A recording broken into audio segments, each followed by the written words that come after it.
Okay, let's dive into this. Welcome to The Explainer. Today, we're breaking down the truly fascinating machinery behind a highly specialized military unit. We're talking about the 27th Battalion of the East Bengal Regiment, famously known as the Eternal 27. If you've ever wondered how a modern infantry battalion is actually built from the ground up, how it pays its soldiers, and how it projects power both at home and across the globe, well, you're in exactly the right place. Grace, strength, speed. Before we get into all the technical nuts and bolts of salaries and organizational charts, we really have to anchor ourselves in this unit's identity. They're known as the Tigers. And that motto, it isn't just some catchy slogan, it's the operational DNA of the East Bengal Regiment. It sets a massive standard for every single soldier wearing that uniform, demanding agility and incredible power in equal measure. So here's our roadmap from identity to impact. 1. Legacy of the Tigers. 2. Anatomy of a battalion. 3. Ranks and compensation. And 4. Operations and global impact. Starting off with Section 1, Legacy of the Tigers, Tracing the Bengal Infantry. The story here actually starts back in 1948, when Major Abdul Ghani founded the East Bengal Regiment. Fast forward a bit to 1971, and those original battalions became the absolute backbone of the Mukti Bahani during the Liberation War. After that war, the newly independent Bangladesh really needed to expand its military to secure its sovereignty. And that is the exact moment the 27th Battalion was raised. They were forged right there in the post-war era, specifically designed to carry forward that fierce, battle-tested spirit of the 1971 freedom fighters into the modern age. And this brilliantly illustrates how deeply that fierce history is woven into their daily culture. Down at their regimental center in the Chittagong Cantonment, the Bengal Tiger identity is literally everywhere. You've got their specific red and green regimental colors, officially coded BCC 37. You've got the ceremonial hackles they wear on their berets during national parades, and those distinct metal tiger badges. It's a constant, visual reminder of their timeless commitment to the nation. All right, moving to Section 2, Anatomy of a Battalion. Inside the machinery. 800. That is the baseline organizational strength of the Eternal 27. Just pause and think about that for a second. 800 living, breathing soldiers functioning as a single cohesive unit. How do you possibly organize, supply, and direct that many people effectively, especially in high-stress environments? Well, you do it through a very strict progressive hierarchy. Let's move to and see how this builds from the top down. At the absolute top, you've got the battalion, commanded by a lieutenant colonel. That battalion is then broken down into companies, which are usually commanded by a major or a captain. Drill down a little further, and a company splits into platoons led by lieutenants. Finally, at the very foundation, you have the section.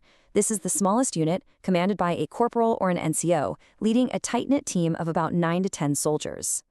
But, a battalion isn't just a vertical ladder. It's got a lateral structure too, based on specialized functions. You have the headquarters company managing the immense logistics, admin, and communications. Then you have usually 4 rifle companies. These are your frontline combat troops. Finally, the support company brings in the heavy firepower, things like mortars and anti-tank weapons. When you put it all together, these pieces perfectly execute the classic infantry doctrine to seek out, close with, and destroy the enemy. Let's shift gears to Section 3, Ranks and Compensation, the 2026 framework. Now, what's really interesting about this slide is looking at the compensation structure for the commissioned leadership tier, the Class 1 gazetted officers. You can see the progression so clearly. A lieutenant acting as a staff officer ranges from 22,000 to 53,060 Bangladeshi taka per month. But as they take on more responsibility, say as a major commanding an entire company, that bumps up to between 43,000 and nearly 70,000. And then all the way up at the top, the battalion commander, the lieutenant colonel, handles immense responsibility and commands a salary between 100,000 and 142,400 BDT. Now, contrasting the officers, we have the vital backbone of the whole operation, the junior commissioned officers, or JCOs, and the enlisted soldiers. The enlisted ranks start with the Saiниks, the privates, and progress up to those sergeants commanding the 10-man sections we just talked about. But pay special attention to the JCOs here. At the very top of this non-commissioned ladder sits the Master Warrant Officer. There is only one solitary Master Warrant Officer per battalion. They are the ultimate senior advisor to the commanding officer, acting as that absolutely crucial bridge between the high command and the enlisted men. And speaking of the enlisted men, here is a really vital number for you: 20,000. Under the 2026 framework reviews, 20,000 BDT is the proposed starting basic pay for an entry-level grade 20 Sainik. That is a massive leap from the previous 8,250 BDT baseline. It highlights a huge push to modernize compensation and ensure there's a viable, attractive career path for young recruits coming right out of basic training. Of course, basic pay is only a piece of the financial puzzle. The Army provides a pretty comprehensive benefits package. We're talking standard housing, basic rations, and medical allowances, which notably jump up to 10,000 BDT for elderly pensioners over 75. They also get hardship pay for deploying to difficult zones, but the absolute biggest draw, the major recruitment driver, is the UN Peacekeeping allowance. When these soldiers deploy internationally, they receive significantly higher allowances, and those are paid directly in US dollars. So with all that in mind, it naturally brings up a fascinating question. We know their history, we know the structure, we know how they get paid. But when the training is completely done, where do these 800 Tigers actually operate in the real world? That brings us to Section 4, Operations and Global Impact, the footprint. So the crucial point is the incredible duality of their deployment. On the one hand, you have their domestic duties.